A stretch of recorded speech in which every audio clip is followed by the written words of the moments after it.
Hi there guys and welcome back to Jonesy's Question Time. Apologies for the week's absence. I have said why during the week on the diary. Basically last weekend was a little bit of a mess. I didn't really have much time to do anything.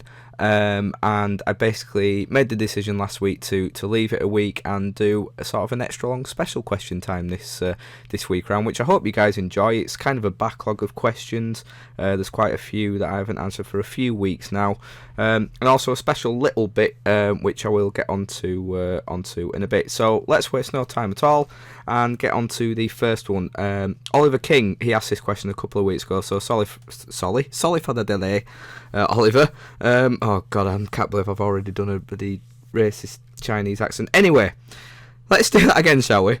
Oliver King, who asked this question a couple of weeks ago, asked, who is your favourite current Leeds player? At the moment, I'm going to have to go with one of the youngsters because, you know, the rest of the team, you know, none of the Italians really cut the bit. I mean, for a long period of the season, I would have said Michael Silvestri was one of my favourites, but after the whole sort of debacle towards the end of the season, he went really right down in my estimations, to be honest. So yeah, I'm going to have to go for one of the youngsters. A lot would go for maybe Sam Byram. I mean, I absolutely love Sam Byram to bits, don't get me wrong, but for me, over this past season, I would have to go with Alex Mowat, just because I think he really is a future captain of the club. I mean, a lot could say that Lewis Cook is as well, but yeah, I think they're both definitely stamping their authority down of that kind of central midfield area, and are definitely both the future of the team and of the club, and I definitely think both of them have a very, you know, they're a big strong contender for being captain. But for me, Alex Mowat, I think he's maybe a year or 2 years maybe older than Cook, and I just think that little bit extra experience just kind of goes in his favour a bit. And there were a lot of times last season that you could see him, you know, during the tough times, he was one of the players that would keep going, kind of steamrolling from midfield and try and get the team going and players around him. And I mean the goals, I mean the input he had to the team as a whole was outstanding. I mean, I can't remember how many goals he finished on. Was it 10 goals he finished on? I can't quite remember, but you know, a lot of them were quite important goals. A lot of them should have been more important. I mean, the one against Wolves was a fantastic one. You know, it's just a shame that we did end up losing that game. But you know, he contributed so much to the team last season, and he's come on leaps and bounds since he first came into the team. You know, I remember watching him as a youngster in the, I think, under 18s or whatever, under 17s, once when they played Liverpool and it was shown on TV. And you know, he was brilliant that night, and he was one that everyone kind of picked out. So it's no surprise that he is where he is now, and it's no surprise that he's getting a lot of interest in him, obviously, as can be said for all the youngsters in the team. But for me, yeah, Alex Mowat is my current favourite player. Hopefully he will be staying on at the club for, well, as long as possible, and should hopefully play a big part in this season, hopefully. So there you go, Oliver. Thank you very much for your question there. Let's move on to what should we do? Let's go for a different one. Let's go for Steve on Twitter, who was asking. Oh, I absolutely love this question. I'm so looking forward to this one. Steve on Twitter asked me, "What is your opinion on Katie Hopkins?" So for those of you who aren't aware of who Katie Hopkins are, it's not a breed. Well, it's a strange breed if it is. Yeah, who Katie Hopkins is, maybe those of you who aren't from England or have been living under a rock for the past few years. Katie Hopkins is basically a woman, that's a good start, who I think she was runner-up or basically a contestant on The Apprentice, the BBC show with Alan Sugar, quite a few years ago now. I don't think she won. I'm pretty sure she didn't win anyway. But she was a runner-up or a contestant anyway on The Apprentice. Came across as a very sort of arrogant, outspoken woman. And she kind of went fairly quiet for a few years. You know, she popped up here and there saying a few things. But on a whole, no one really heard that much of her. You know, she kind of went into obscurity a bit. But then a couple of years ago, she just came out of the woodwork, and she was often appearing on This Morning and a lot of talk shows like that. and she was basically, and still is to this day, she's getting worse. She's just always brought up to talk about very kind of opinionated kind of subjects, things that stoke a lot of debate in people. Maybe something where, one side of the debate is quite an emotional thing, and then you have someone in, opposing it and everything, and they're kind of looked upon as the bad guy. She was basically that person that was always brought up in debates like that, and at first it was just obvious that it was being done as a ploy to rouse people to say it and speak out and everything. And as annoying as it was just kind of like, oh, we'll just accept that she's that kind of woman. But now it's kind of got to the point that she just purposefully speaks out and causes controversy just for the sake of doing it. And I don't really see what gains she's getting. I mean, she's managed to speak out about people with mental health issues, people with dementia, old people, saying it would be kinder to kill them off, basically. She's spoken out about people who are overweight. I mean, she's been very outspoken about that. She even did a TV show where she gained weight and lost it again to prove that it could be done, but was just totally disgusting in the way that she does it. Basically, everything that she does, it's the way she goes about it that, well, personally annoys me, and I know that annoys a lot of people. She's just incredibly insensitive in how she says things. There's no thought process in what she says. She just says stuff without thinking about it. And you can see she's purposefully doing it to gain attention. She just loves the attention. She can't, she can't get enough of it, basically. And she's just a horrible, horrible person. I mean, on a personal level, when she started saying things about people with mental health issues and saying that, a lot of the time it's people seeking attention, and I found that ironic. A lot of people it's seeking attention, and that there's really nothing wrong with them, and all they need to do is have a good shake-up and just sleep it off and everything. And yeah, it's just beyond words how to really describe Katie Hopkins. What amazes me is the amount of people that do kind of, classes support her. She has supporters. I mean, to me, that just sums up today and the culture that we live in at the moment, that a woman like Katie Hopkins has fans. Like, there's a Katie Hopkins fan Twitter page. It boggles the mind. It really does boggle the mind. I mean, you look at the women out there that women that girls can look up to, as role models, and that should be fans of. You got very strong women out there in the limelight and not in the limelight. Doctors and people out there serving in the army and armed forces and everything.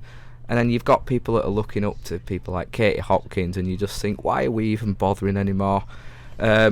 Yeah. So this is a subject I could go on about for ages, Steve. You really have rattled my cage with this one, but that's my opinion on Katie Hopkins. She is a little fucking weasel woman. So yeah, thank you for that, Steve. You do have another question. We may get onto that in this one, or I might save it for another day.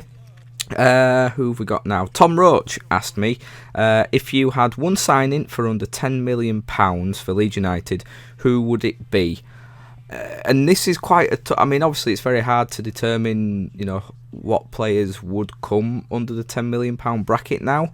Because, I mean, football's got to the stage now where, you only have to have a couple of good games in the Premiership, sometimes just in the Championship, and, suddenly you're £10 million. I mean, you look at Ross McCormack, for example, who was it 11 million that we sold him to Fulham for? There's no way he is an £11 million player. Nowadays, it's just it seems like quite a low figure actually to a lot of clubs. I mean, you go back 10 years, if you got a £10 million player, then you were really paying a hell of a lot of money for a very good, decent player. But now, £10 million will get you could get you a fairly sort of average to good player, to be honest.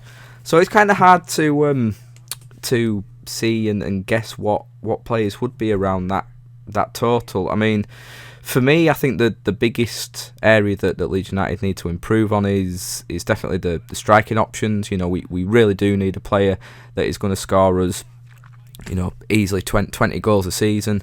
So you look at the players that were top scorers in the Championship and sort of League One and that.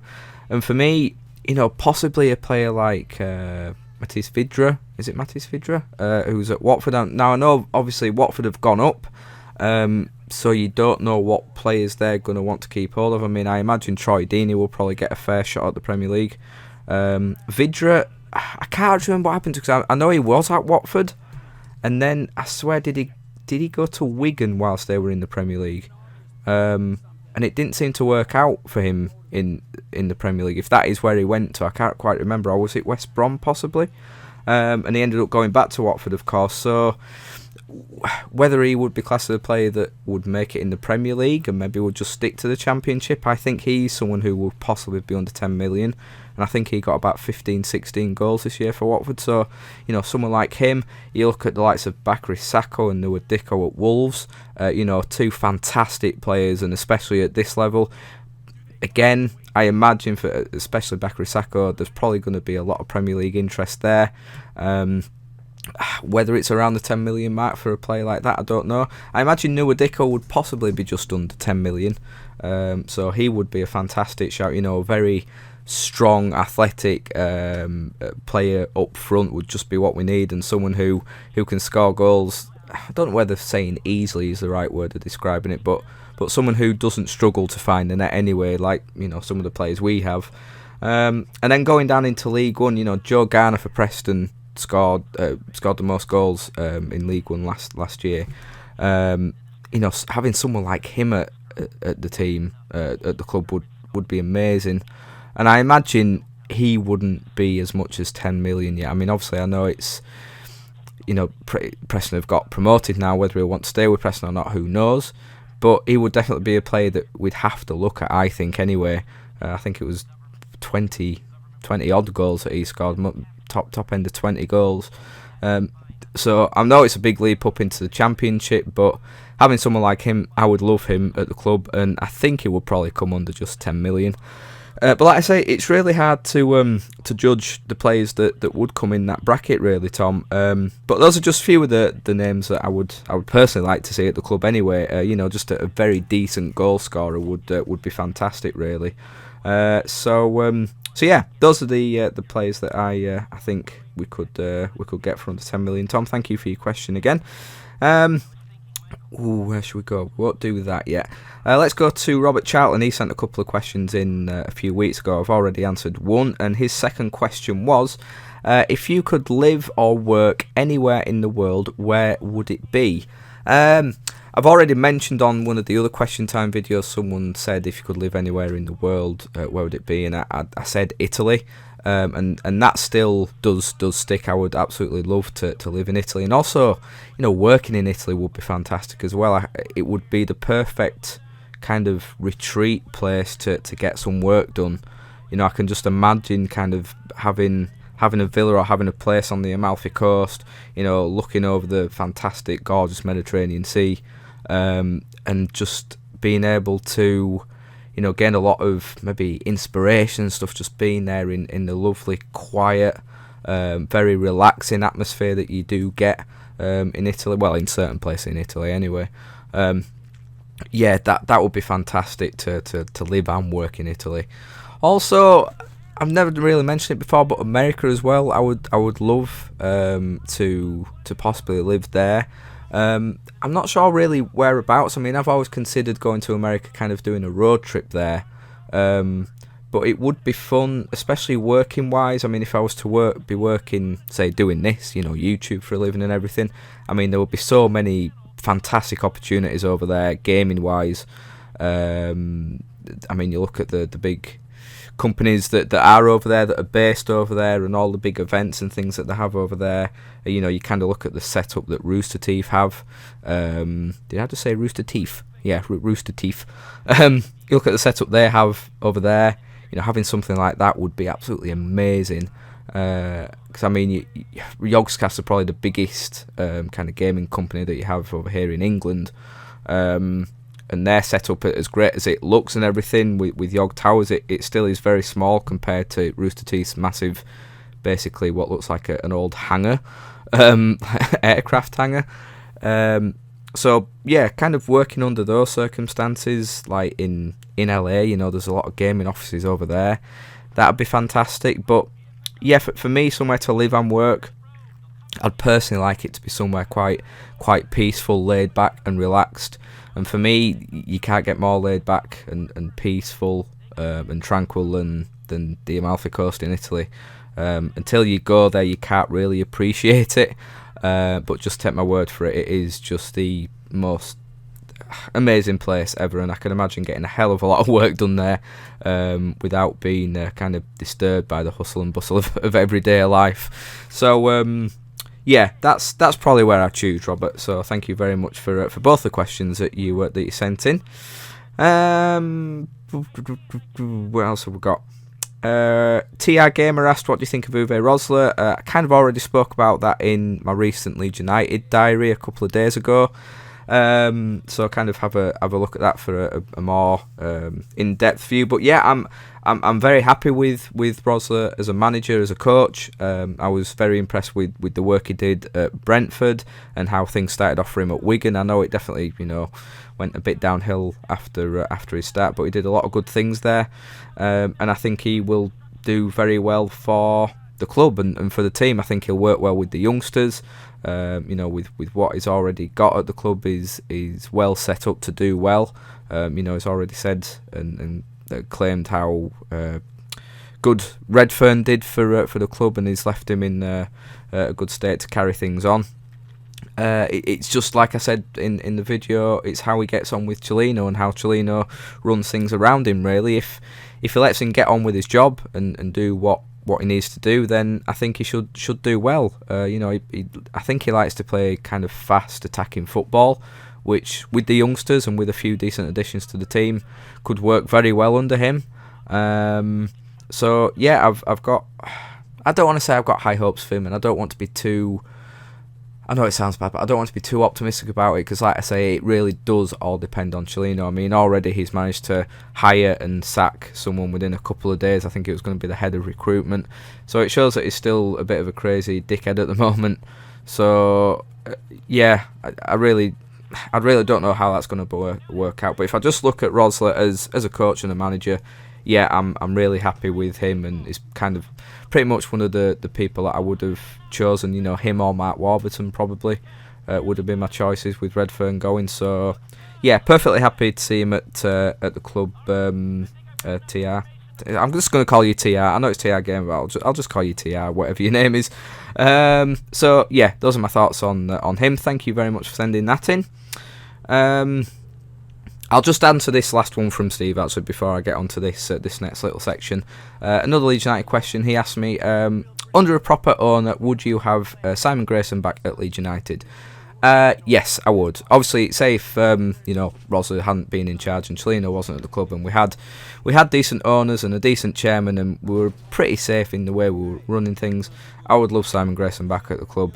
The way he was messed around by Ken Bates and the way he was treated, and the lack of support he was given was really pathetic. Really, he was undermined a lot, I feel, at the club. And you look at what he did do at the club in the time. A lot of people said that he had an easy job, which I don't really understand. And people said that the squad that he had, that anyone could have got that squad up, but I don't think that's true. Really, at the end of the day, he had to pick the team and do the tactics and everything. As well as put up with Bates as chairman and lack of funds and everything. So yeah, I think he was very unfairly treated at Leeds, and given the opportunity, I think he would have ended up taking us possibly to the Premier League. I know he didn't have the best sort of season back up in the Championship and things were going downhill, but again, I think that was more to do with off the field issues. If we had been under a very stable ownership, I think he would have done wonders for the club. And you look at what he's done. He's taken Leeds from League One up to the Championship. He took Huddersfield up from League One to the Championship, albeit he took over late in the season. And he's just done the same with Preston and done a fantastic job at it as well. So as a manager, I think he's very underrated and underappreciated by a lot of Leeds fans. Actually, I always do see that on Twitter, that a lot of people didn't really appreciate what he did for the club and the team when he was here. And for me personally, yeah, I love the guy. I would have loved to see him, come back to the club at some point. whether that happens, I don't know. Whether it's the right thing for him or the club at whatever time, I really don't know. But yeah, I am a big fan of Grayson, I have to say, Steve. Right, so that's kind of all the other questions out of the way. So I'm just going to go on to a special little kind of mention now. A guy called James Broxup, who I think I actually mentioned his message that I got at the very start of the year. Was it the start of the year? Yeah, it was a good couple of months ago anyway. I received a message from him through Google. And he basically is a English guy born in England, but he currently lives and works in South Korea. And he watches all my videos and everything. And he basically said that he watches my diaries and everything, and he really enjoys it. It's a way for him to wind down after work and keep in touch with things at home and all the Leeds United things. And he basically just sent a lovely message, and he's just done another one, which I am going to reply to James right after I've recorded this, actually. Yeah, I've recorded this a couple of days in advance, guys, just so you know. So yeah, I am going to be messaging you back, James, and also included that Emily watches my stuff as well. So a shout out to James and Emily. Really appreciate the message, guys. It's lovely to hear from people like you, and it just makes me realise and kind of boost my confidence again in why I actually do all this.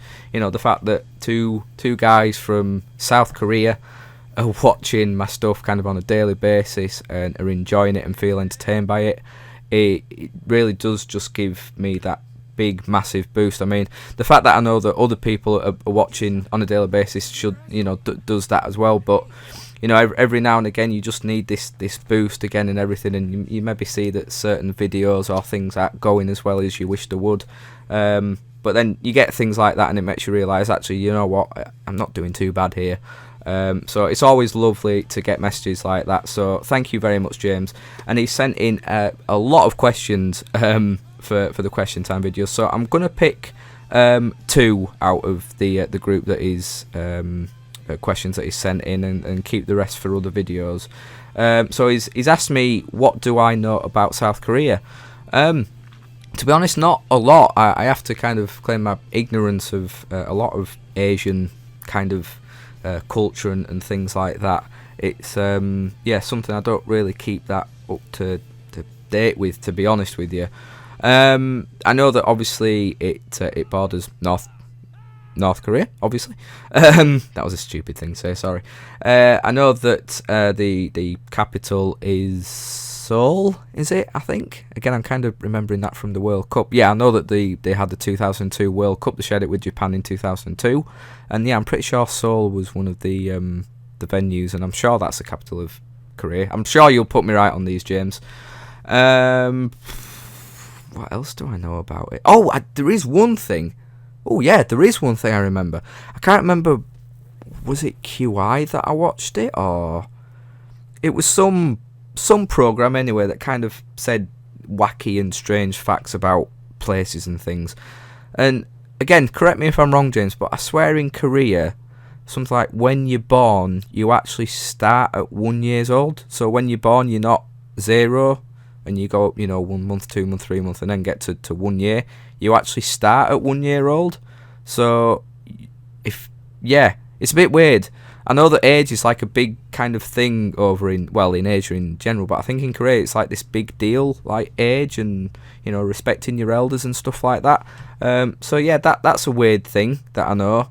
And I know that obviously, you kind of deal in a lot of machinery and electrical things, like exporting wise. So yeah, that's kind of my limited knowledge, James, on Korea. I mean, obviously I know the gaming industry and everything is massive. Well, no, it's massive in Asia in general, but I know in South Korea it's pretty much considered a sport over there, isn't it? I do know that. So yeah, that's kind of my limited knowledge about South Korea, James. What other questions shall I ask? He's asked me, who is my favourite doctor? I'm guessing obviously talking about Doctor Who. Who's my favourite doctor and companion? And how did I feel about Martha Jones, who again was a companion of Doctor Who? My favourite Doctor, James, is for me, without doubt, it's Tom Baker. Again, I've said many times on here, he was he was basically although I was born, however many years after he was first Doctor Who, 20 odd years after he became the Doctor, he was my Doctor because I was born and grew up when Doctor Who wasn't on telly. So my brother brought me up on the old Who, and it was all mainly Tom Baker. So for me, Tom Baker will always be the greatest Doctor for me. Very, very closely followed by David Tennant, who I absolutely loved. He was fantastic. But yeah, Tom Baker is the one and only Doctor for me, really. And companion-wise, I have to say, I know she's the current one, but Clara, I really, really do enjoy her character. Not for the obvious reason that she's absolutely stunning, of course, but just her role as a companion. I think with Matt Smith, she is a very mysterious character, and now obviously with Capaldi, she's been more of that companion in the way she's helped lead the Doctor, especially in the last series. So I really do like Clara. But again, I kind of have to go back in time and say Sarah Jane Smith again, just because she was the first real companion that I got to know a lot of. She really is just a legendary companion. That and Ace as well. I think Ace was a very underrated companion with Sylvester McCoy's Doctor, the Seventh Doctor. I absolutely loved Ace. I mean, she was kind of my first crush, really. God, I can't remember her name. Sophie Aldred, of course. I thought Ace was a proper, hard, mean, tough kind of companion, a real proper companion for the Doctor. So, yeah, Sarah Jane Smith, Ace, and Clara for me. Kind of one of those three, I'm not sure. And what else did you ask? Oh, yeah, Martha Jones. What are my feelings on Martha Jones? I quite like Martha. I'm guessing from the message you've sent me, you weren't quite a fan. It was a weird one because I think with Martha, they introduced for the first time really the whole kind of companion falling in love with the Doctor element to it. And obviously the Doctor not showing that love back. And in a way, I don't like it 'cause I don't really like the whole romance thing being included in Doctor Who. I don't want to say it doesn't have any place in it, but I prefer it not to be there. But then again, people come out and say it's a natural thing, and it showed a more natural side to Martha, and this whole strong character as the Doctor coming along. A lot of girls would kind of be swept away by him, but I liked she showed a lot of strength, did Martha. She ended up doing a lot for the Doctor, really, when you look at it. She had a nice humorous side to it. I didn't like the whole stuff included with her family in it, I must admit. I think that was a bit distracting, really, a bit pointless. But yeah, I mean, I did quite like Martha, I've got to be honest, James. Definitely not one of my favourites, but I didn't mind her at all, to be honest. So yeah, I'm going to leave it there. There's quite a few other questions from James, as I mentioned, but I will leave them for other episodes. So yeah, that's it, guys. I'm completely out of questions now from all of you. So I need a fresh batch in for next week. Really, I've got rid of them all in this episode, in this bumper long episode. I hope you've enjoyed it, guys. It's like I say, it's been a nicer one just to leave it a week and leave a little bit of a gap. I've quite enjoyed it. But we will be back to normal next week, a usual sort of 19, 20 minute episode instead of half an hour. Thank you again for all the questions that have been sent in so far. You're doing a fantastic job in keeping it varied, as I do always ask. There's no limitations to what you can ask there. I think we've had a nice variation today, actually. So yeah, thank you very much, guys. If this is your first time watching, then please do leave a like, subscribe. That'd be much appreciated, and do share it with your friends and everything. Again, that'd be fantastic if you can. Leave your questions always in the question time videos in the comment section, or at my Twitter at ChrisJonesLUFC. And until next time, guys, thank you very much for watching, and I'll see you all very soon.